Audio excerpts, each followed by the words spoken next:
Hello students and my dear friends, I'm Dr. Shalini Shukla and today 1st of July 2021, Thursday.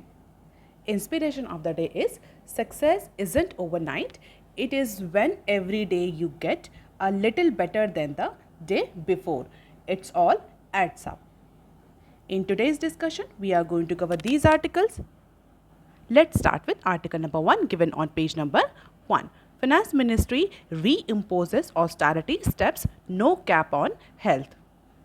कोविड-19 की evolving situation को देखते हुए finance ministry ने फिर से ऑस्टेरिटी स्टेप अडॉप्ट किया है. Austerity steps means here austerity steps mean financial discipline. जिस तरह से कोविड-19 की सिचुएशन इवॉल्व हो रही है इंडिया में, उस तरह से उसको देखते हुए जो गवर्नमेंट ऑफ इंडिया है उसकी कैश की पोजीशन को, कि उसके पास कितना अवेलेबल कैश फंड रहेगा आगे आने वाले टाइम में, क्या वो जो नेसेसरी रिक्वायरमेंट्स हैं, नेसेसरी एक्सपेंडिचर है, क्या उसको मीट आउट कर पाएगा, उसको देखते हुए फाइनेंस मिनिस्ट्री ने वेडनेसडे को वापस से एक्सपेंडिचर कर्व रीइम्पोज कर दिया है on few ministries and government departments.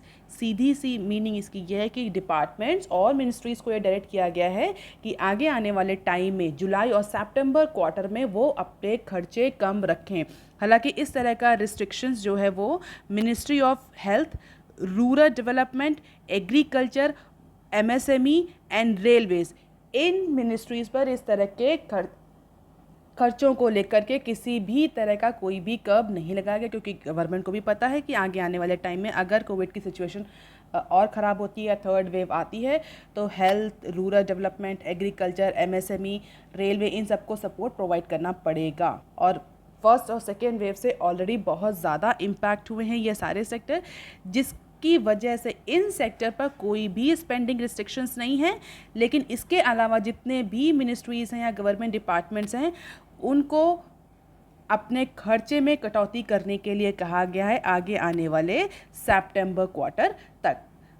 After seeing the evolving situation of COVID-19, Government of India felt essential to regulate the quarterly expenditure plan और monthly expenditure plan, जिसको हम शॉर्ट फॉर्म में MEP और QEP भी बोलते हैं. तो ministries को डायरेक्ट किया गया है कि वो अपने जो क्वार्टरली एक्सपेंडिचर प्लान है, मंथली एक्सपेंडिचर प्लान है, उसको मिनिमम रखें. और ऐसा नहीं कि गवर्नमेंट ये पहली बार ऐसा डिसीजन ले रही है या मिनिस्ट्रीज़ को डायरेक्ट कर रही है. इवन जब कोविड-19 की फर्स्ट वेव आई थी तो उस ड्यूरेशन में भी मिनिस्ट्रीज़ और डिपार्टमेंट्स को अप्रैल के मंथ में बोला गया था कि वो अपने जो खर्चे हैं उनको रिड्यूस करें following a nation wide lockdown. और उसके बाद से कई बार गवर्नमेंट मिनिस्ट्रीज़ और गवर्नमेंट डिपार्टमेंट्स को डायरेक्ट कर चुकी है कि जिस तरह से फिस्कल डेफिसिट बढ़ रहा है, गवर्नमेंट का रिवेन्यू रिसीट जो है वो अफेक्ट हो रहा है, उसको देखते हुए मिनिस्ट्रीज़ को डायरेक्ट किया जाता है कि वो अपने खर्चों को कम रखें. These were relax later then removed in December. तो 1 अप्रैल के फर्स्ट वेव में जो लगा था रिस्ट्रिक्शन, उसको बाद में हटा लिया था. जैसे कोविड-19 की जो फर्स्ट वेव थी वो रिड्यूस हुई थी, लेकिन दिसंबर में फिर से उसको इम्पोज कर दिया था. और अब कोविड-19 की सेकेंड वेव के बाद गवर्नमेंट ऑफ इंडिया ने फाइनेंस मिनिस्ट्री के थ्रू अनाउंस किया है कि फिर से सितंबर क्वार्टर, यानी जो फाइनेंशियल ईयर 22 का जो सितंबर क्वार्टर है, उस क्वार्टर में जो मिनिस्ट्रीज़ हैं वो अपने MEP और QEP पर कंट्रोल रखें. Expenditure should be controllable as advertise and publicly set by government. और किन खर्चों को बेसिकली गवर्नमेंट ने कम करने के लिए डायरेक्ट किया? ऐसे खर्चे जो कि नॉन इसेंशियल है, जैसे कि एडवर्टीजमेंट पे जो मिनिस्ट्रीज़ खर्च करती हैं उसको रिड्यूस कर सकते हैं, उसको कंट्रोल कर सकते हैं. पब्लिसिटी में जो खर्च होते हैं, जो एक्सपेंडिचर्स होते हैं, उसको रिड्यूस किया जा सकता है. तो health, rural development, agriculture, MSME और रेलवे को छोड़ करके जितने भी जो अदर इम्पॉर्टेंट मिनिस्ट्रीज़ और डिपार्टमेंट्स हैं, such as aviation, home, labour, consumer affairs, telecommunication, इन सब मिनिस्ट्रीज़ को डायरेक्ट किया गया कि वो अपने कंट्रोलेबल जो एक्सपेंडिचर है, स्पेंडिंग है, उसको 20% तक रिड्यूस कर दें. There will be required to restrict an overall expenditure within 20% of the budgeted estimate, so that if COVID-19 situation evolve in future, government और ministries will be well prepared with the cash fund. आप देख लेते हैं article number 2 that is given on page number 6. India sees first current account surplus in 17 years. जब से India में कोविड-19 की situation आई है या कोविड-19 पैंडेमिक आई है, इंडिया के बैलेंस ऑफ पेमेंट में जो इंटरनेशनल बिजनेस है उसमें बहुत ज़्यादा फ्लक्चुएशन या वेरिएशन देखने को मिल रहा है। कई बार तो ऐसा डेटा आया है जो कि बिल्कुल रिवर्स है, इंडिया ने 20-30 सालों तक ऐसा डेटा नहीं देखा।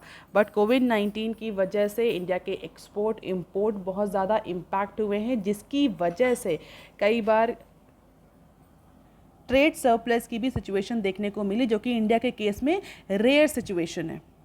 क्यों? क्योंकि India is one of the import oriented economy.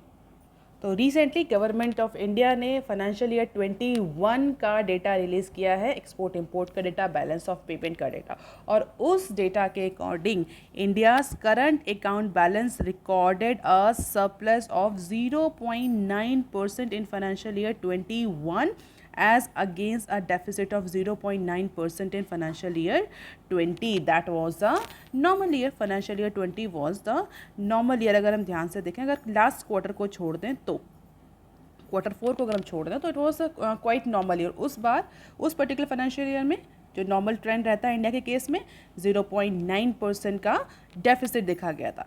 But financial year 21 आते आते ये जो डेफिसिट था ये 0.9% के सरप्लस में कन्वर्ट हो गया, and that not because of the efficiency in case of India. ऐसा नहीं कि हमारा एक्सपोर्ट इम्प्रूव हो गया है, इम्पोर्ट हमने करना कम कर दिया है, that is all because of the reverse situation caused by COVID-19 pandemic. If we talk about the quarter 4, the current account reported a deficit of 1% of GDP at $8.1 billion. And in comparison, the current account had seen a 0.1% surplus in quarter 4 of financial year 20 according to the RBI data. और ऐसा last time कब हुआ था? The last time India has seen the surplus was in financial year 2003 or 2004 at a $14.1 billion. तो ऐसा 17 सालों बाद हुआ है कि इंडिया ने अपने करंट अकाउंट में सरप्लस देखा है। अब यहाँ पर मैंने कुछ 2-3 टेक्निकल टर्म यूज़ किए, that is one is balance of payment. Balance of payment क्या होता है? Balance of payment is a place where countries record their monetary transaction with the rest of the world. तो एक country का account होता है जहाँ पर कंट्री अपने जो एक्सपोर्ट इंपोर्ट करती है, जो इंटरनेशनल बिजनेस करती है अदर कंट्री से, उसका रिकॉर्ड, उसका लेखा जोखा रखती है। करंट अकाउंट से क्या पता चला? Why we are so much curious about this current account? Basically balance of payment में 2 अकाउंट मेजर होते हैं, एक करंट अकाउंट, एक कैपिटल अकाउंट। करंट अकाउंट अगर बहुत सिंपल फॉर्म में मैं आपको बताऊं तो शॉर्ट टर्म अकाउंट होता है, जो शॉर्ट टर्म ट्रांजैक्शंस होते हैं वो करंट अकाउंट में आते हैं, और जो लॉन्ग टर्म ट्रांजैक्शंस होते हैं वो कैपिटल अकाउंट में इंक्लूड किए जाते हैं। 2 अकाउंट होते हैं, current account and capital account. Here we are not talking about the transfer money or any other type of account. Majorly 2 type के अकाउंट्स होते हैं. So examining the current account balance of any country's balance of payment generally provide a good idea of its economic activity. It includes activities around a country's industry, capital market services, money entering the country from the other government or through the remittances, all included into the current account. तो किसी भी country के current account को देख करके ये anticipate किया जा सकता है, ये अंदाज़ा लगाया जा सकता है कि उस कंट्री की फाइनेंशियल सिचुएशन कैसी चल रही है। बेसिकली इसमें जो हमारे गुड्स सर्विसेज के जो ट्रांजैक्शंस होते हैं, शॉर्ट टर्म के ट्रांजैक्शंस होते हैं, वो इंक्लूडेड होते हैं। And it includes a countries की activities also such as capital market and service sector. तो अगर आप सच में जानना चाहते हैं कि बेसिकली कोई कंट्री का परफॉर्मेंस इंटरनेशनल लेवल पे कैसा है, उसका जो ट्रांजैक्शंस हैं, एक्सपोर्ट इंपोर्ट है, वो सरप्लस में है कि डेफिसिट में है, एक्चुअल पोजीशन क्या है किसी भी कंट्री की, तो it is a current account. ये करंट अकाउंट देख करके आप अंदाज़ा लगा सकते हैं। कई सारे जो इकोनॉमिस्ट हैं, एक्सपर्ट हैं, उनका करंट अकाउंट और कैपिटल अकाउंट को लेकर के थोड़ा सा चेंज ऑफ ओपिनियन है। कुछ का ये कहना है कि जो करंट अकाउंट में सरप्लस होता है किसी भी कंट्री की एक्चुअल इनकम वही होती है। कैपिटल अकाउंट का जो सरप्लस होता है दैट मे बी लोन, वो तो लोन के फॉर्म में होता है। एफडीआई जो डिफरेंट कंपनीज लाती हैं एक कंट्री में और वो हमें बाद में रिटर्न करना होता है। तो अगर किसी साल हमारा किसी कंट्री का कैपिटल अकाउंट सरप्लस है तो उसका मतलब ये नहीं है कि उसकी परफॉर्मेंस अच्छी रही, इसका मतलब ये भी हो सकता है कि उसके यहाँ एफडीआई उस पर्टिकुलर ईयर में ज़्यादा आया है in comparison to the last few years.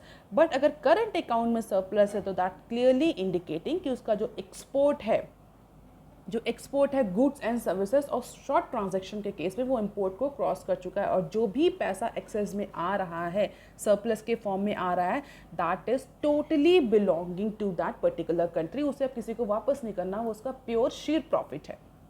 तो इस पे डिफरेंस ऑफ ओपिनियन है, करंट अकाउंट सरप्लस अच्छा होता है कि कैपिटल अकाउंट सरप्लस अच्छा होता है। बट अगर आप लॉन्ग रन में देखें तो लोन से अगर कोई सरप्लस आ रहा है तो दैट इज़ नॉट गुड, क्योंकि in future you have to return that loan in the form of profit, in the form of instalment. कोई भी एमएनसी अगर इंडिया में इन्वेस्ट कर रही है तो वो चैरिटी के लिए इन्वेस्ट नहीं करते, they all are investing for profit.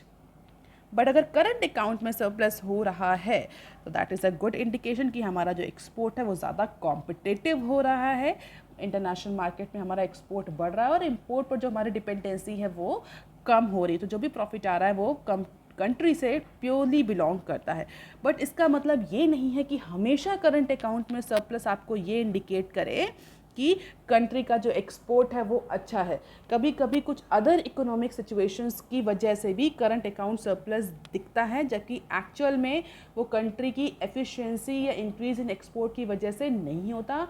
It may be because of pandemic, it may be because of decrease in import, और यही हुआ है इस बार के केस में। इंडिया का जो करंट अकाउंट सरप्लस हमें 17 सालों बाद दिख रहा है, उसका जो इम्पॉर्टेंट रीज़न है वो पैंडेमिक है। इट इज़ नॉट बिकॉज कि इंडिया की जो एफिशिएंसी है वो बहुत बढ़ गई है, मैन्युफैक्चरिंग कैपेसिटी बहुत बढ़ गई है, इंटरनेशनल मार्केट में हमारा प्रोडक्ट बहुत कॉम्पिटिटिव हो गया है, हमारा एक्सपोर्ट सिग्निफिकेंटली बढ़ गया है, नहीं, that is all because of the reduction in import. हालांकि एक्सपोर्ट में भी रिडक्शन हुआ है और इम्पोर्ट दोनों में भी रिडक्शन हुआ है, लेकिन इंपोर्ट में रिडक्शन हमें ज़्यादा देखने को मिला है। क्यों? क्योंकि इंडिया में पैंडेमिक था, पैंडेमिक की वजह से अनसर्टनिटी थी, अनसर्टनिटी की वजह से कंज्यूमर डिमांड नहीं थी, और कंज्यूमर डिमांड नहीं है तो जो सेमी फिनिश्ड गुड्स हम इंपोर्ट करते हैं, जो रॉ मटेरियल्स हम इंपोर्ट करते हैं इंटरनेशनल मार्केट से, वो हमें इंपोर्ट करने की ज़रूरत नहीं पड़ी, जिसकी वजह से हमारा जो इंपोर्ट है वो हमें डिक्रीज़ होता हुआ दिखा। और डेफिनेटली इंपोर्ट डिक्रीज़ हो रहा है तो हमें कहीं ना कहीं कम पैसा खर्चा करना पड़ रहा है, कंट्री का कम पैसा खर्च हो रहा है, कम पैसा खर्च हो रहा है तो हमें सरप्लस के फॉर्म में दिख रहा है। The current account deficit, in short we call it CAD, was 0.3% of GDP in Q3 of financial year 21, and as per the chief economist of ICRA said, a normalization in import demand as well as the surge in gold import contributed to the widening of CAD in Q4 from $1.7 billion in the previous quarter, in spite of massive increase in export in the month of March. हालांकि जो financial year 21 में जो हमें surplus देखने को मिला वो आते आते 22 के फर्स्ट क्वार्टर और लास्ट क्वार्टर आते आते वो वापस से अपनी सिचुएशन में आ गया जो नॉर्मल कंडीशन है, that is in deficit. But expert का ये कहना है कि जो नॉर्मलाइजेशन जो हुआ इंपोर्ट डिमांड में, उसकी वजह से ये वापस से करंट अकाउंट डेफिसिट हमें देखने को मिला था। Current account deficit was 0.3% of GDP in Q3 of financial year 21, and CAD in Q4 of financial year 21 was primarily on account of higher trade deficit and lower net invisible receipts when compared with the corresponding period of the previous year. And as per the RBI data, the private transfer receipts mainly representing the remittances. Remittances बहुत important है in case of India. अगर world के comparison में करें, हम world के basis पर comparison करें तो India is the country which receive the highest amount of remittances, and private transfer receipts mainly representing remittances by Indian employees overseas increased to $20.9 billion in Q4 of financial year 21, that is up by 1.7% from their level a year ago as per RBI.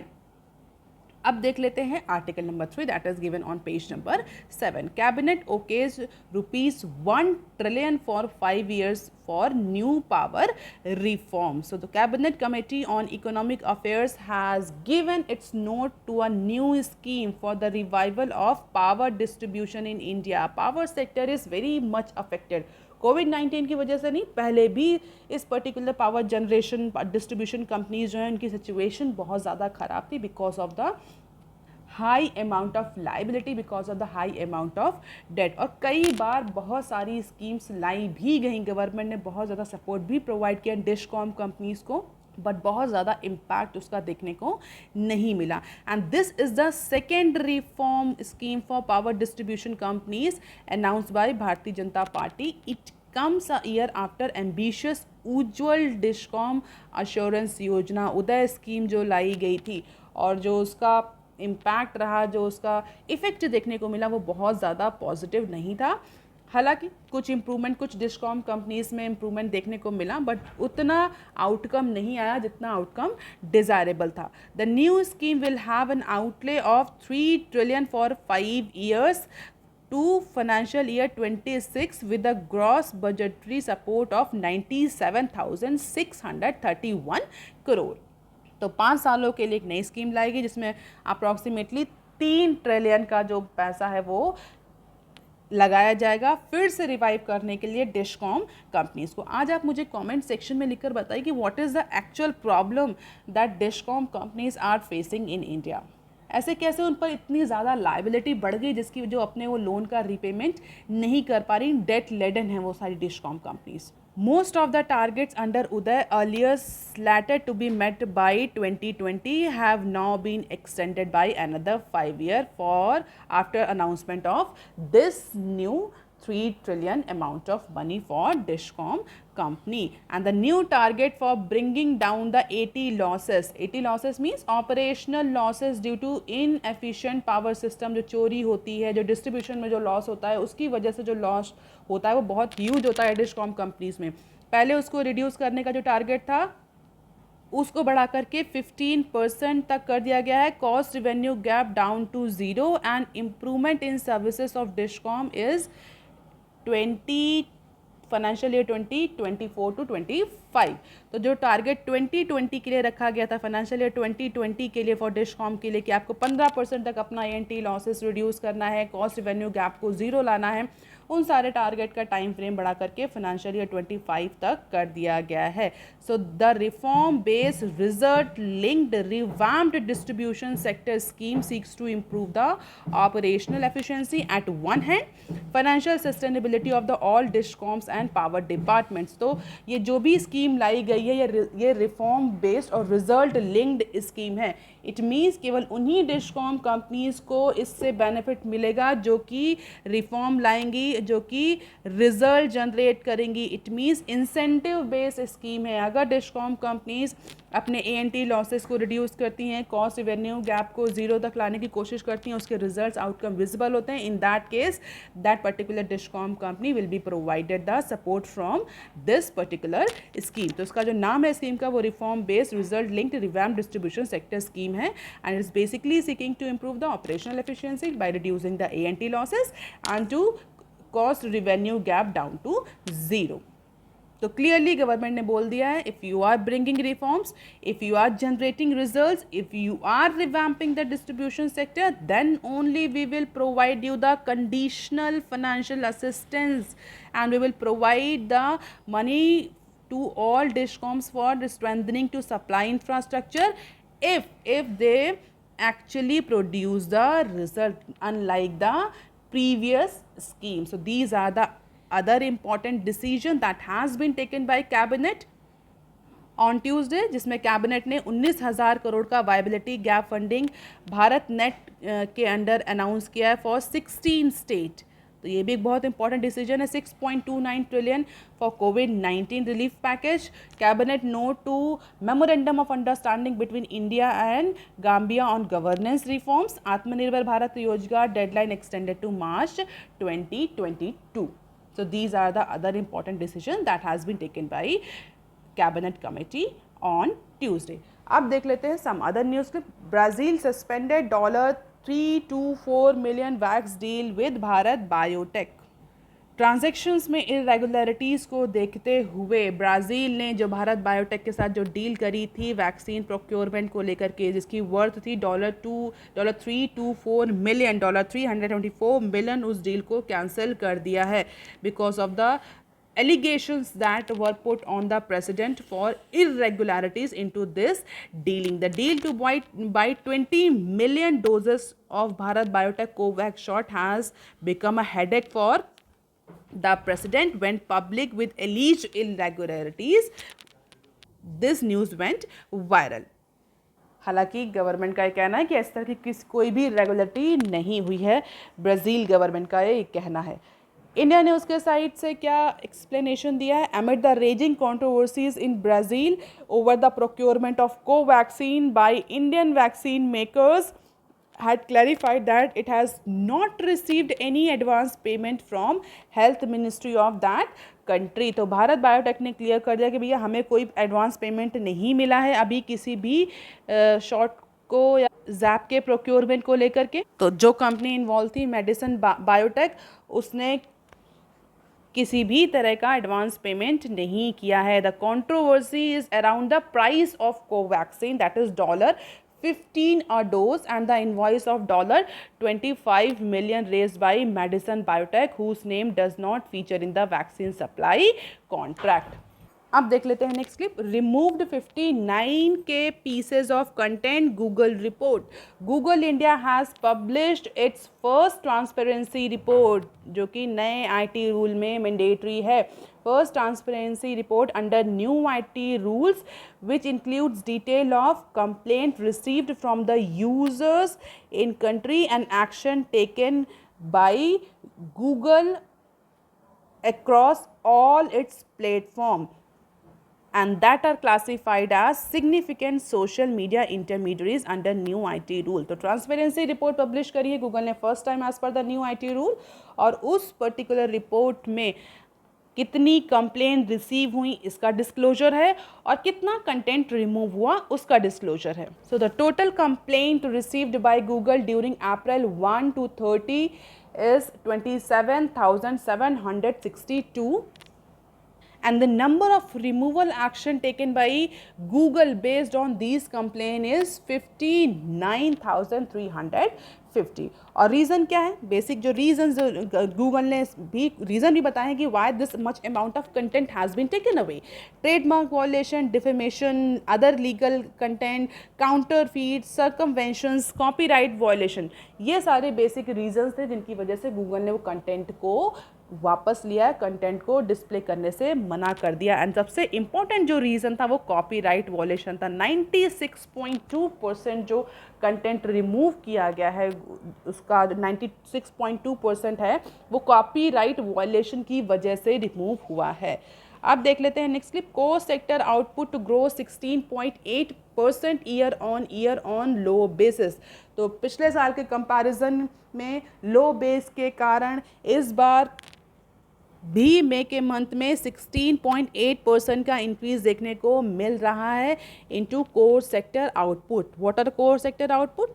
8 core industries are there: coal, crude oil, natural gas, refinery, fertilizer, steel, cement and electricity।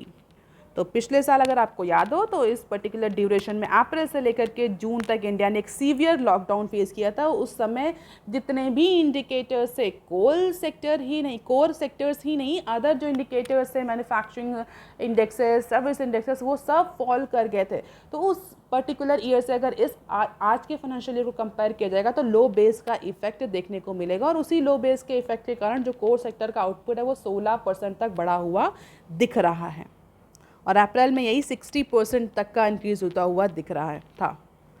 Even as the low base effect continued in May, the impact of second wave of pandemic was also visible as the core sector output captured by index of 8 core industry witnessed 3.75% fall subsequently। तो ऐसा नहीं कि कोविड-19 के second wave का impact नहीं, अगर उस impact को मॉनिटर किया जाए तो जो एक्चुअल आउटपुट रहा 8 कोर इंडस्ट्रीज़ का वो 3.7% तक का डिक्रीज हुआ है। Several state imposes lockdown during April in May to control the spread of second wave of कोविड-19, और जिसका सीधा इम्पैक्ट हमें कोर सेक्टर में देखने को मिला है। This is the graph that you can go through.